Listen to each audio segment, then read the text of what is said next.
घूमने फिरने के शौकीन लोगों को महिंद्रा हॉलीडेज का नाम अच्छे से पता है। 1996 में शुरुआत हुई थी क्लब महिंद्रा के नाम से। इनकी जो फ्लैगशिप ब्रांड है उसके हजारों लाखों मेंबर्स हैं। महिंद्रा ग्रुप के हॉस्पिटलिटी सेक्टर का ये एक हिस्सा है और साथ ही खास तौर पर वेकेशन ऑनरशिप मेंबरशिप के जरिए ये फैमिली हॉलीडेज लोगों को देने का कारोबार करती है। 2.5 लाख से ज्यादा मेंबर्स हैं। देश विदेश में 100 से ज्यादा रिसोर्ट्स और होटल्स हैं जहां पर आप छुट्टियां मना सकते हैं। आइए स्वागत करते हैं कंपनी के एमडी और सीईओ कविंदर सिंह साहब हमारे साथ कार्यक्रम में शामिल हो रहे हैं, जो मैकेनिकल इंजीनियरिंग में बीटेक कर चुके हैं। एशियन इंस्टीट्यूट ऑफ मैनेजमेंट से एडवांस मैन्युफैक्चरिंग मैनेजमेंट कोर्स भी किया है। पेंसिल्वेनिया यूनिवर्सिटी से आपने पढ़ाई की है। साथ ही एशियन पेंट्स, पीडीलाइट, आईटीसी, बड़ी बड़ी दिग्गज कंपनियों के साथ आपने 33 साल से ज्यादा गहरा काम का अनुभव लिया है। कविंदर सर, बहुत बहुत स्वागत है आपका। धन्यवाद जी बिजनेस को समय देने के लिए। सबसे पहले सवाल इसी से पूछना चाहता हूं, ये पिछले 2 दिनों से हमारी थोड़ी चिंताएं बढ़ गई। वो ओमिक्रॉन का नाम आया, थोड़े थोड़े ट्रेवल रेस्ट्रिक्शंस हो रहे हैं, तो कहीं कोई बिजनेस पे असर है, कोई बुकिंग्स कैंसिल हो रही है? अभी तक ऐसा कोई डरने वाली बात या फिर ऐसे कोई कैंसिलेशन वाली बात नहीं दिख रही? देखिए, ये जो अभी मीडिया में ये जो इन्फॉर्मेशन आई है वो ओमिक्रॉन की, और उसकी वजह से थोड़ा टेंशन जो दिख रहा है। जहां तक मैंने अपने बिजनेस का अगर हम देखें तो हमारे रिजॉर्ट्स की ऑक्यूपेंसी इस महीने हम 80% पे क्लोज करेंगे। पिछले महीने हमने 78 पे करी और हमको दिसंबर भी काफी अच्छा दिख रहा है। तो मुझे ऐसा लग रहा है कि अब जिस तरीके से प्रिकॉशंस लिए जा रहे हैं, आपको ये भी मैं बता दूं कि पिछले जब जैन फेब मार्च में हमारा वैक्सीनेशन प्रोग्राम ठीक से चालू भी नहीं हुआ था, तब भी हमारी 85% वैकेंसी थी, ऑक्यूपेंसी थी जैन फेब मार्च में। सो अगर हम ऑक्यूपेंसी के हिसाब से देखें तो जो हमने सेफ्टी के मेजर्स लिए थे वो हमने अभी भी कंटिन्यू करे हैं। तो मुझे ऑक्यूपेंसी दिसंबर में भी अच्छी दिख रही है, बट ये समय ही बताएगा कि ये वेरिएंट क्या है। बट अभी तक हमको अभी बिजनेस में कोई भी असर नहीं दिखा है।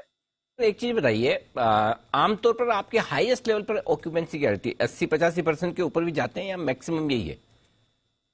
तो ऐसा है कि कई रिजॉर्ट्स में हमारी ऑक्यूपेंसी 95%, 100% भी चली जाती है, पूरे भी भर जाते हैं। और कई रिजॉर्ट्स 70-75 पे रहते हैं। तो इसी हिसाब से जो है एवरेज जो है करीब करीब 80 से 85 के बीच में रहती है सारे रिजॉर्ट्स को मिला। अच्छा सर, जो आमतौर पर हम सुन रहे हैं लोगों से, या हम भी जब भी कोशिश करते हैं कि चलिए कोई होटल बुकिंग की जाए, तो वीकेंड्स हुए या फिर कोई छुट्टियों का समय हुआ, तब तो मतलब कहीं कोई मतलब ढंग-ढांग की जगह मिलना ही मुश्किल है। क्या वैसा ही माहौल है कि सारे वीकेंड, सारे छुट्टियों वाले जो समय जहां पर 100% बुकिंग पर चल रहे हैं? मैं कह सकता हूं इस बात में कि यस, कि इस समय वीकेंड्स फुल चल रहे हैं। क्रिसमस का भी फुल चल रहा है, न्यू ईयर भी फुल चल रहा है, बाकी वीकेंड्स भी फुल चल रहे हैं। क्योंकि उसका रीजन भी आप समझेंगे, लोगों ने बहुत पहले से प्लान किया हुआ है और जो लोग पहले प्लान करते हैं उनको इस समय एडवांटेज मिलती है, और जो लोग लास्ट मिनट सोचते हैं कि हम कहीं जाएं तो रेट्स भी ज्यादा बढ़ के आते हैं और जगह भी नहीं मिलती है।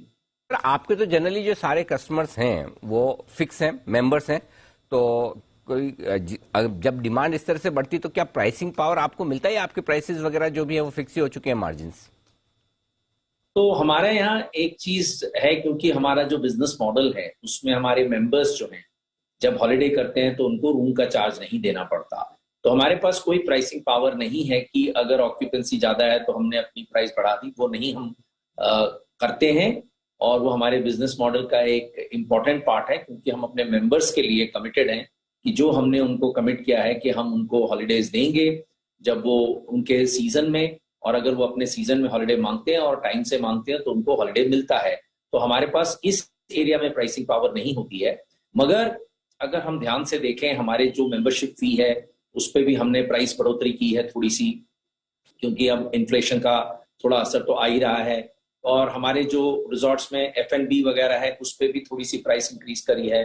तो ये हमारी प्राइसिंग पावर हमारी मेंबरशिप फी के थ्रू और फूड एंड बेवरेज और हॉलिडे एक्टिविटीज के थ्रू आती है। परफेक्ट। कविंदर सर, एक और चीज बताइए, अब नए रिसोर्ट्स क्या है, मतलब कहाँ एक्सपांशन है आपका, कहाँ और आप अपने खोल रहे हैं, क्या टाई अप्स कर रहे हैं? क्योंकि आपके जैसे मेंबर्स बढ़ते जा रहे हैं तो रिसोर्ट्स भी आपको बढ़ाने होंगे ऑप्शंस देने के लिए। तो बताएं सर, उस दिशा में क्या इरादा है महिंद्रा हॉलीडेज का? तो महिंद्रा हॉलिडेज, जैसा कि मैं ये कहूंगा कि हमारे बोर्ड के साथ हमारा ये एक क्लियर अग्रीमेंट है कि हम अपने रिजॉर्ट्स बहुत तेजी से बढ़ाएंगे। हमने ये ठान लिया है कि हम कम से कम, हमारे पास 4,200 कमरे हैं, हम इसको 5,500 से ऊपर ले जाएंगे अगले 2 से 3 सालों में। उसमें हमने 1,200 करोड़ का कैपिटल एक्सपेंडिचर भी प्लान किया है। और अगर मैं आपको प्रोजेक्ट्स बताऊं तो हमारा एक कांदा घाट में एक बहुत बढ़िया बेहतरीन रिजॉर्ट है, उसको हम एक्सपैंड कर रहे हैं, 185 कमरे डाल रहे हैं 200 करोड़ का इन्वेस्टमेंट डाल के।